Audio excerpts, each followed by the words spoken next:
الحمدللہ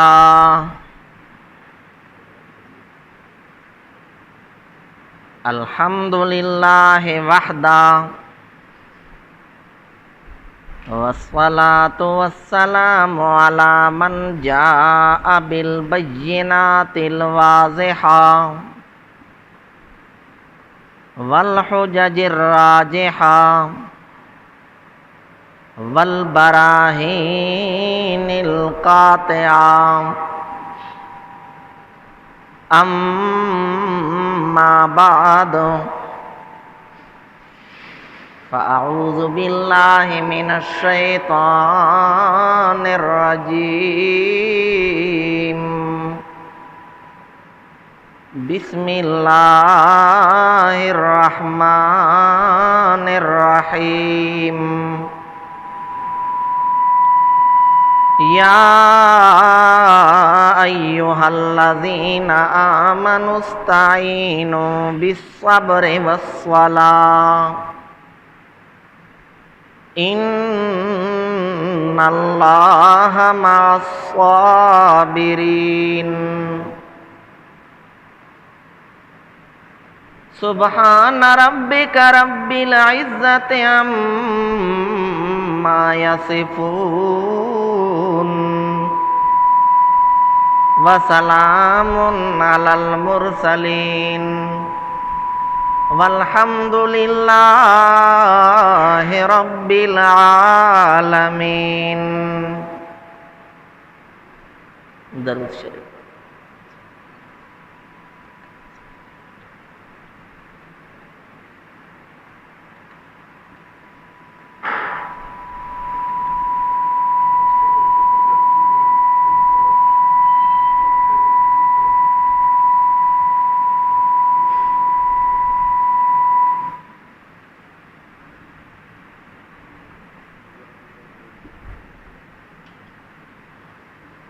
محرم الحرام کا مہینہ ہے،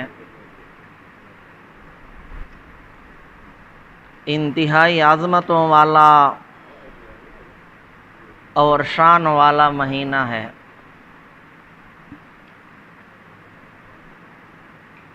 اس مہینے کی پہلی تاریخ کو خلیفہ ثانی حضرت عمر فاروق رضی اللہ عنہ کی شہادت ہوئی۔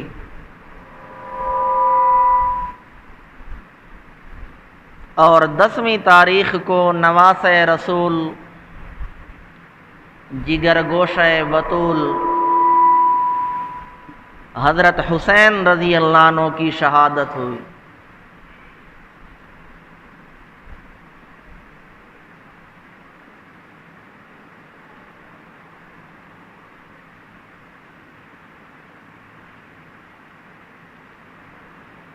شہادتوں سے ہماری تاریخ مزین ہے،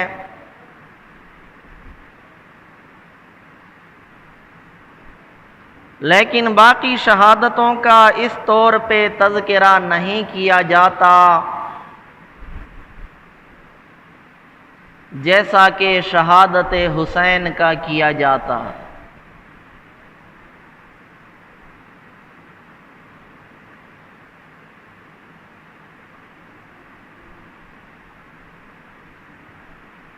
واقعہ کربلا میں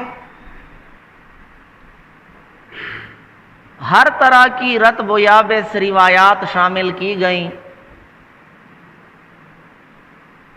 من گھڑت روایات شامل کی گئیں۔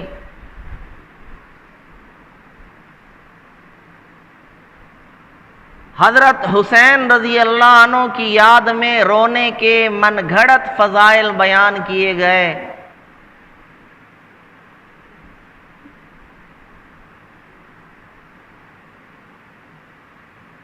حضرت عثمان غنی رضی اللہ عنہ کا واقعہ جب بیان ہو رہا تھا تو میں نے عرض کیا تھا کہ اس دور میں ایک شخص تھا جس کا نام تھا عبداللہ بن سبا۔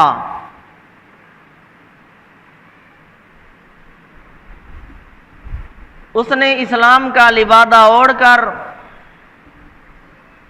لوگوں کو خلفاء سے متنفر کرنا شروع کر دیا تھا۔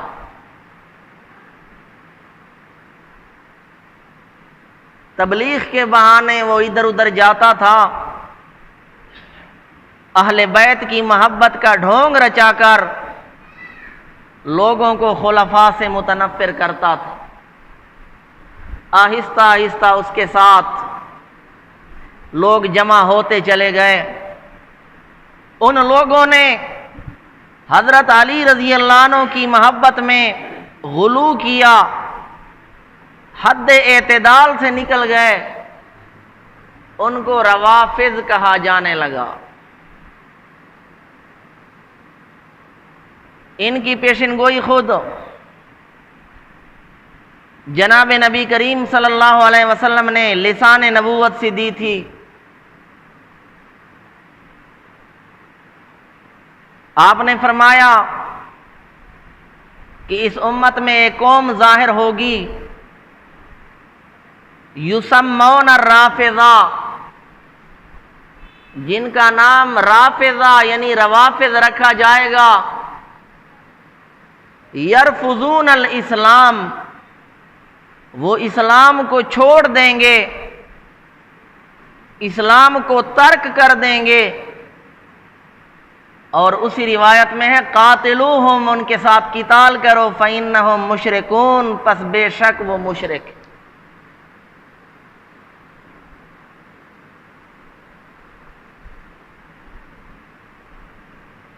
تو روافض کا گروہ پھیلتا چلا گیا۔ مغلیہ دور میں ان کے اثرات ظاہر ہونے لگے جب بادشاہ جہانگیر نے ایک عورت سے شادی کی، نور جہان، جو کہ شیعہ تھی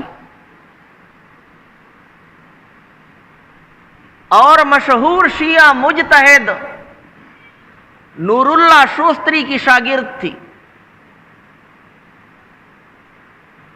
ایک مرتبہ اسی نور اللہ نے جہانگیر کے سامنے حضرت عمر فاروق رضی اللہ عنہ کی شان میں گستاخی کی، تو جہانگیر نے تلوار کے ساتھ اس کا سر قلم کر دیا۔ نور جہان دیکھ رہی تھی۔ نور جہان نے پوچھا، جانے من ای چکر دئی، یہ تو نے کیا کیا؟ تو جہانگیر نے کہا، جانے من جان دادم ایمان نہ دادم، میں نے تمہیں جان دی ہے، ایمان نہیں دیا۔ ان کے اثرات ظاہر ہونے لگے۔ اورنگزیب عالمگیر کا بیٹا محمد شاہ وہ شیعہ تھا، اور اس نے بادشاہی مسجد کے لیے شیعہ خطیب مقرر کیا۔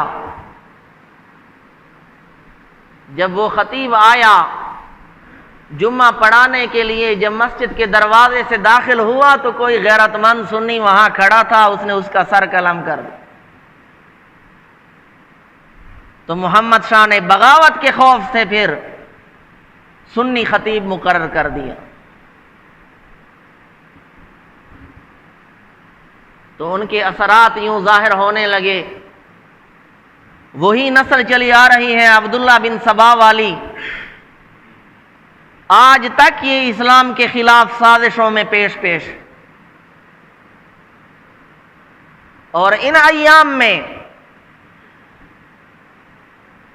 واقعہ کربلا کو بڑی شد و مت کے ساتھ بیان کیا جاتا ہے۔ غم حسین میں رونے کے عجیب و غریب فضائل بیان کیے جاتے ہیں۔ کالا لباس پہن کر چھریوں سے، برچھیوں سے، زنجیروں سے خود کو زخمی کرنا، اور جو ان زخموں کی تاب نہ لاتے ہوئے مر جائے اسے شہید قرار دینا،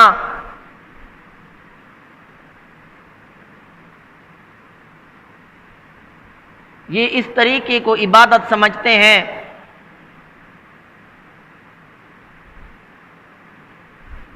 جلوس نکالنا، حالانکہ ان کی اپنی کتابوں میں لکھا ہے کہ یہ نہ فرض ہے، نہ واجب ہے، نہ سنت ہے۔ جب پوچھا جائے کہ پھر نکالتے کیوں ہو تو کہتے ہیں کہ اپنی قوت کا اظہار کرنے کے لیے۔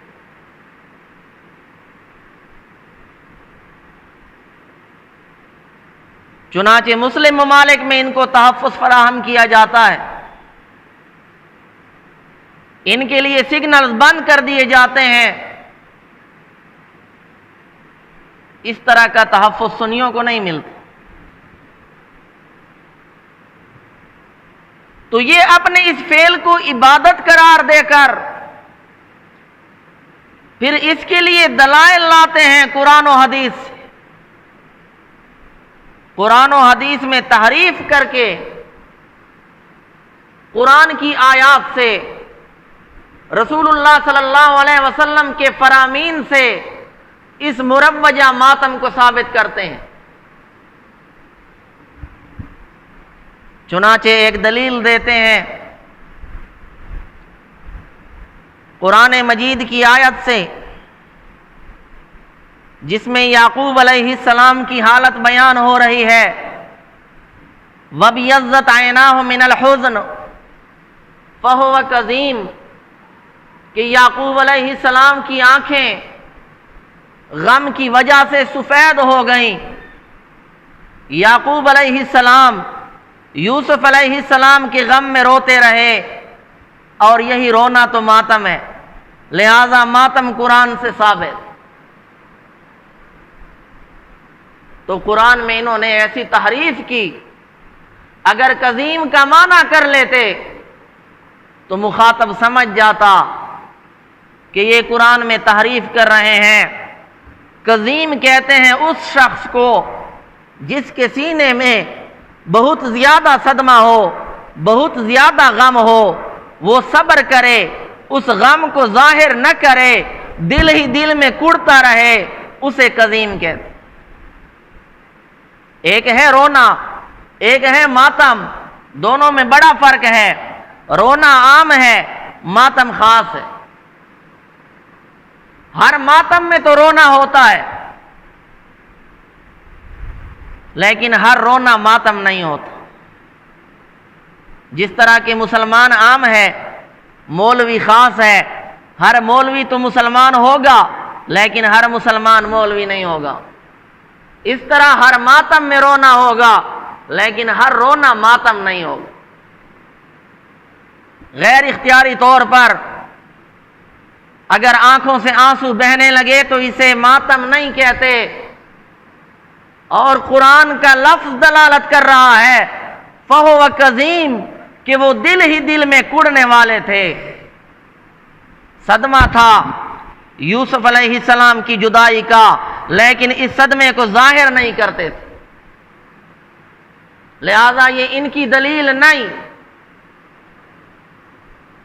اور جب تک یعقوب علیہ السلام یوسف علیہ السلام سے جدا رہے تو روتے رہے، لیکن جب ان کو بشارت ملی، جب ان کو خوشخبری ملی کہ یوسف علیہ السلام تخت مصر پہ بیٹھ گئے تو سارا غم، سارا صدمہ ختم ہو گئے۔ جب تک صدمہ تھا تو صبر کرتے رہے، اور جب صدمہ ختم ہوا تو پھر یہ نہیں کہ پرانے صدمے کو تازہ کرتے ہوئے انہوں نے ہر سال کوئی محفل منعقد کی ہو، کوئی مجلس قائم کی ہو، اس طرح انہوں نے کبھی بھی نہیں کی۔ ہم کہتے ہیں پھر تم یعقوب علیہ السلام کی سنت پہ عمل پیرا ہوتے ہوئے ان کی یاد میں مجلسیں کیوں برپا نہیں کرتے، ان کی یاد میں کیوں مجالس قائم نہیں کرتے؟ قرآن تو کہتا ہے فَهُوَ كَظِيمٌ، وہ دل ہی دل میں کڑتے رہے، اور یہ کہتے ہیں کہ انہوں نے ماتم کیا۔ جہاں سے بھی انہیں غم کا لفظ نظر آتا ہے یا رونے کا لفظ نظر آتا ہے تو یہ ماتم ثابت کرنے کی کوششیں کرتے ہیں۔ دوسری دلیل دیتے ہیں 7ویں پارے کی، وَإِذَا سَمِعُوا مَا أُنزِلَ إِلَى الرَّسُولِ تَرَىٰ أَعْيُنَهُمْ تَفِيضُ مِنَ الدَّمْعِ مِمَّا عَرَفُوا مِنَ الْحَقِّ، کہ جب وہ سنتے ہیں وہ چیز جو نازل کی گئی رسول کی طرف تو تو دیکھے گا ان کی آنکھوں کو کہ ان کی آنکھیں آنسو بہا رہی ہیں اس وجہ سے کہ انہوں نے حق کو پہچان لیا۔ تو یہاں بھی چونکہ آنسو بہانے کا ذکر آیا تو وہ ثابت کرنے لگے کہ دیکھیں جی ماتم قرآن سے ثابت ہے، صحابہ کرام نے ماتم کیا ہے، حالانکہ یہ آیت اتری ان صحابہ کے بارے میں کہ جنہوں نے حضرت جعفر بن ابی طالب کے ساتھ مدینہ منورہ کی طرف ہجرت کی تھی۔ وہ پہلے عیسائی تھے، انہوں نے جا کر جب قرآن سنا تو قرآن نے ان کے دلوں پہ اثر کیا، ان کی آنکھوں سے آنسو بہنے لگے، یہ ان کے بارے میں آیت نازل ہوئی۔ تو اس کا ماتم سے کیا تعلق؟ قرآن سن کر اگر کسی کی آنکھوں میں آنسو آ جائیں تو کیا یہ ماتم ہے؟ پھر قرآن سن کر تم ماتم کیوں نہیں کرتے؟ قرآن پڑھنے کی تو تمہیں توفیق ہی نہیں ملتی۔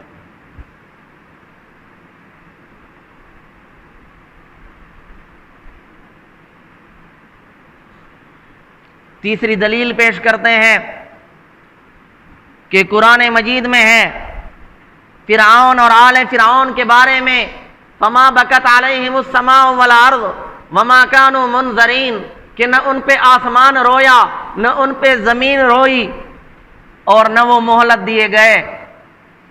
تو استدلال کرتے ہوئے کہتے ہیں کہ جی دیکھیں اس آیت سے معلوم ہوا کہ بدعمل آدمی اگر دنیا سے چلا جائے وہ رونے کا مستحق نہیں، وہ اس کا حقدار نہیں کہ اس پہ رویا جائے، لیکن نیک عمل آدمی اگر دنیا سے چلا جائے تو اس پہ آسمان بھی روتا ہے، اس پہ زمین بھی روتی ہے، لہذا رونا چاہیے اور ماتم کرنا چاہیے۔ یہ دلیل بھی بالکل غلط، اس لیے کہ یہاں رونے کا ذکر ہے، ماتم کا ذکر نہیں۔ رونا اور ہے، ماتم اور ہے۔ ماتم میں کالا لباس پہننا، زنجیر زنی کرنا، چھریوں سے برچھیوں سے خود کو لہو لہان کرنا، یہ چیزیں ہوتی ہیں ماتم میں۔ آسمان اور زمین کو کبھی کسی نے دیکھا ہے ماتم کرتے ہوئے؟ پھر تمہیں قرآن و حدیث کی پیروی کرنی ہے یا آسمان و زمین کی؟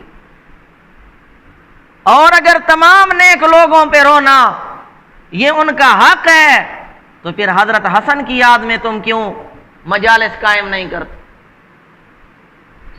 باقی نیک لوگوں کی یاد میں کیوں قائم نہیں کرتے؟ اس کے لیے تمہیں صرف حضرت حسین کیوں نظر آتے ہیں؟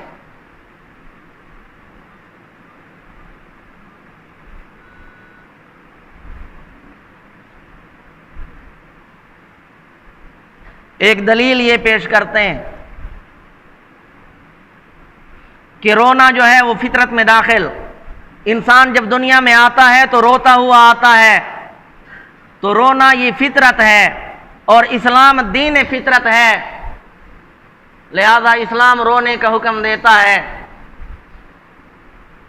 حالانکہ یہ بھی کوئی دلیل نہیں، انتہائی بوگس دلیل ہے۔ بچہ جب دنیا میں آتا ہے تو وہ کس کی یاد میں روتا ہے؟ اس کا ماتم سے کیا تعلق؟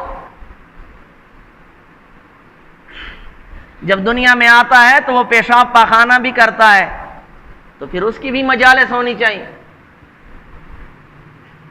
تورات اور انجیل سے کچھ دلائل ذکر کیے کہ جن میں رونے کا تذکرہ ہے، جس کا ہم انتہائی ادب سے جواب دیتے ہیں کہ تورات انجیل یہ کتابیں اب منسوخ ہو چکی ہیں، قرآن نے ان کو منسوخ کر دیا۔ قرآن ناسخ، وہ کتابیں منسوخ، اب ان پہ عمل جائز نہیں، اور ان میں تحریف بھی ہو چکی ہے، وہ کتابیں اپنی اصلی حالت پہ برقرار نہیں رہیں، لہذا ان کتابوں سے استدلال نہیں کیا جا سکتا۔ ایک دلیل پیش کرتے ہیں کہ نوح علیہ السلام ان کا اصل نام عبد الغفار تھا، تو ان کا نام نو پڑ گیا لکثرت نوحہ، نوحہ کرنے کی وجہ سے، رونے کی وجہ سے۔ تو رونا، نوحہ کرنا، ماتم کرنا نو علیہ السلام کی سنت ہے، لہذا ہم نو علیہ السلام کی سنت پہ عمل پیرا ہوتے ہیں۔ جواب یہ ہے کہ یہ دلیل بھی غلط، اس لیے کہ مفسرین نے وجہ بیان کی کہ نو علیہ السلام کیوں روتے رہے، حیث دعا علی قومہ، کہ انہوں نے اپنی قوم کے خلاف بد دعا کی تھی جس کی وجہ سے قوم ہلاک ہو گئی، اس وجہ سے نوح علیہ السلام روتے رہتے تھے، اور یا اس وجہ سے کہ انہوں نے اپنے بیٹے کنعان کے حق میں سفارش کی تھی، اللہ تعالیٰ کی بارگاہ میں دعا کی تھی کہ کنعان میرے اہل میں سے ہے، تو اس وجہ سے وہ روتے رہتے تھے۔ تو میں نے عرض کیا رونا اور ہے، ماتم اور ہے، رونا عام ہے، ماتم خاص۔ ایک دلیل پیش کرتے ہیں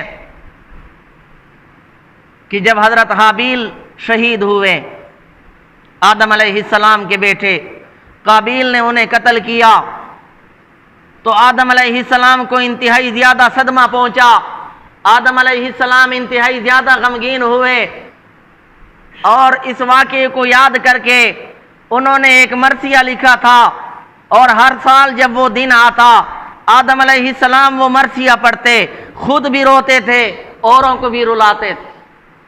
یہ بات انہوں نے تفسیر ابن کثیر کے حوالے سے کی ہے، یہ حوالہ تفسیر ابن کثیر میں نہیں ملتا۔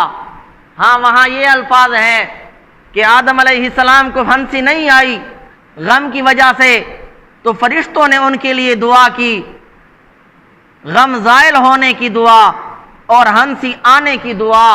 تو فرشتوں کی دعا سے تو یہ ثابت ہوتا ہے کہ غم باقی رکھنے کی چیز نہیں ہے، غم ختم کرنے کی چیز۔ فرشتوں نے یہی دعا کی کہ ان کا غم ختم ہو جائے۔ ایک دلیل پیش کرتے ہیں کہ جب حضرت حمزہ رضی اللہ عنہ کی شہادت ہوئی تو رسول اللہ صلی اللہ علیہ وسلم نے فرمایا ہے افسوس کہ آج حمزہ پہ ماتم کرنے والا، نوحہ کرنے والا کوئی نہیں ہے، آج ان پہ رونے والا کوئی نہیں۔ تو صحابہ کرام نے اپنی عورتوں سے فرمایا کہ تم جاؤ اور حمزہ پہ بین کرو، ماتم کرو۔ یہ حوالہ بھی انہوں نے نامکمل ذکر کیا۔ تاریخ کی کتابوں میں یوں ہے، پہلے تو تاریخ کوئی حجت ہی نہیں، دلیل ہی نہیں ہے، تاریخ کا انکار کرنے سے کوئی کافر نہیں ہوتا۔ ہمارے لیے اگر دلیل ہے تو اللہ کا قرآن ہے، رسول اللہ صلی اللہ علیہ وسلم کا فرمان ہے۔ اور تاریخ کی کتابوں میں بھی یہ ہے کہ جب رسول اللہ صلی اللہ علیہ وسلم تشریف لائے تو انصار کی پردہ نشین عورتوں کو دیکھا کہ وہ حضرت حمزہ پہ بین کر رہی تھیں، ماتم کر رہی تھیں۔ آپ صلی اللہ علیہ وسلم نے فرمایا میں تمہارا شکر گزار ہوں، لیکن اسلام میں نوحہ کرنا جائز نہیں۔ یہ الفاظ انہوں نے ہضم کر لیے کہ اسلام میں نوحہ کرنا، ماتم کرنا جائز نہیں ہے۔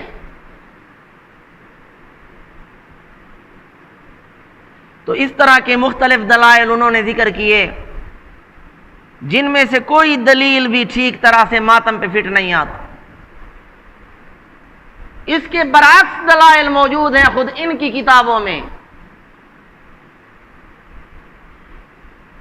قرآن مجید کی آیات ان کے خلاف جن میں صبر کا حکم ہے، اور ان کی کتاب ہے اصول کافی۔ اصول کافی ان کی وہ مشہور کتاب کہ جس کے ٹائٹل پہ امام مہدی کا یہ فرمان انہوں نے لکھا ہے کہ ھذا کافی لشیعتنا، یہ کتاب ہماری شیعوں کے لیے کافی ہے۔ اس میں یہ روایت موجود ہے امام جعفر صادق رحمۃ اللہ علیہ سے، وہ فرماتے ہیں کہ الصبر من الایمان بمنزلۃ الراس من الجسد، کہ صبر ایمان میں اس طرح ہے جس طرح جسم کے لیے سر ہوتا ہے۔ فَإِذَا ذَهَبَ الرَّاسُ ذَهَبَ الْجَسَدُ، جب سر چلا جاتا ہے جسم چلا جاتا ہے۔ وَكَذَلِكَ إِذَا ذَهَبَ الصَّبْرُ ذَهَبَ الْإِيمَانُ، اسی طرح جب صبر چلا جاتا ہے تو ایمان بھی چلا جاتا ہے۔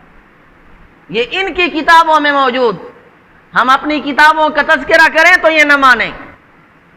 اور مناظرے کا اصول یہی ہے کہ دلائل وہ ذکر کیے جاتے ہیں کہ جو فریقین کے ہاں مسلم ہوں، جن کو دونوں فریق تسلیم کرتے ہوں۔ ایک شیعہ اور ایک بریلوی کا مناظرہ تھا، نیٹ پہ موجود ہے۔ تو بریلوی نے دلیل پیش کی بخاری شریف سے، تو شیعہ کہنے لگا کہ ہم تو بخاری کو انجیل کی طرح سمجھتے ہیں امام، تمہیں مناظرے کے اصولوں کا پتہ نہیں کہ مناظرے میں تو وہ چیز پیش کی جاتی ہے جس کو مد مقابل تسلیم تو کرے۔ تو ہم ان کی کتابوں سے پیش کریں گے، ماتم کے خلاف دلائل وہاں موجود۔ امام جعفر صادق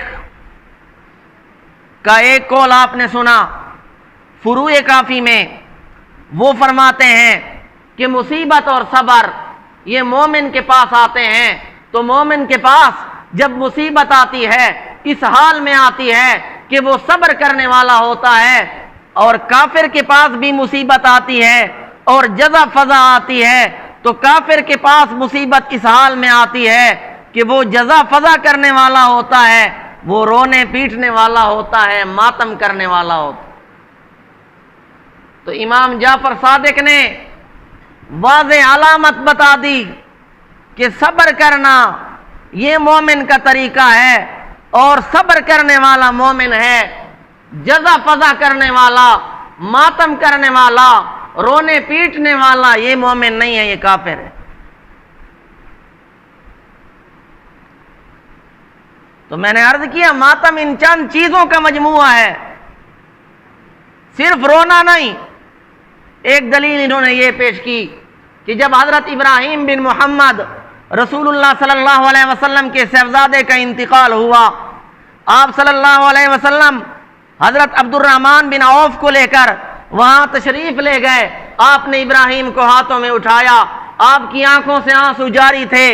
آپ نے فرمایا کہ ان العین تدمع، بے شک آنکھیں آنسو بہاتی ہیں، والقلب یحزن، اور دل غمگین ہے، وَإِنَّا بِفِرَاقِكَ يَا إِبْرَاهِيمُ لَمَحْزُونُونَ، اے ابراہیم ہم تیری جدائی پہ البتہ غمگین ہیں۔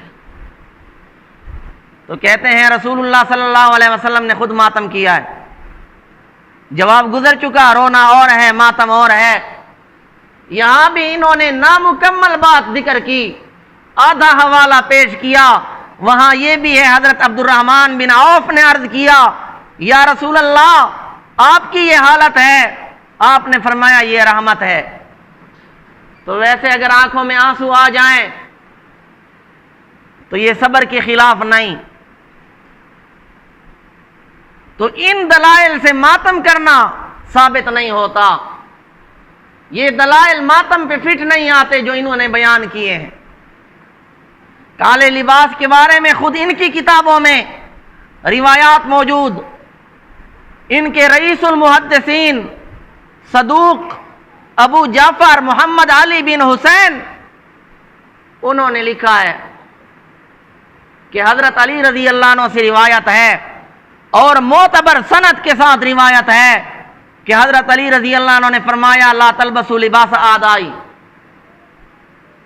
میرے دشمنوں کا لباس نہ پہنو۔ وقال مصنف هذا الكتاب لباس الاعداء هو السواد، اس کتاب کے مصنف یعنی ان کے رئیس المحدثین نے لکھا کہ دشمنوں کا لباس جو ہے وہ سیاہ رنگ کا ہے، کالے رنگ کا۔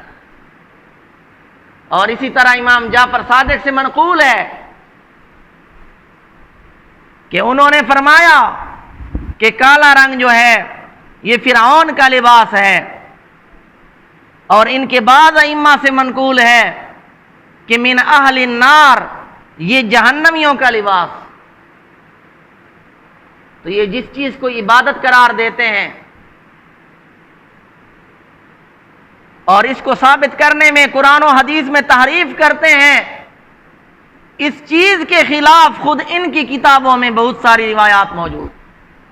ٹائم ختم ہو چکا ہے. خالق کائنات سے دعا ہے جو کچھ کہا سنا اس پہ عمل کرنے کی توفیق عطا فرمائے.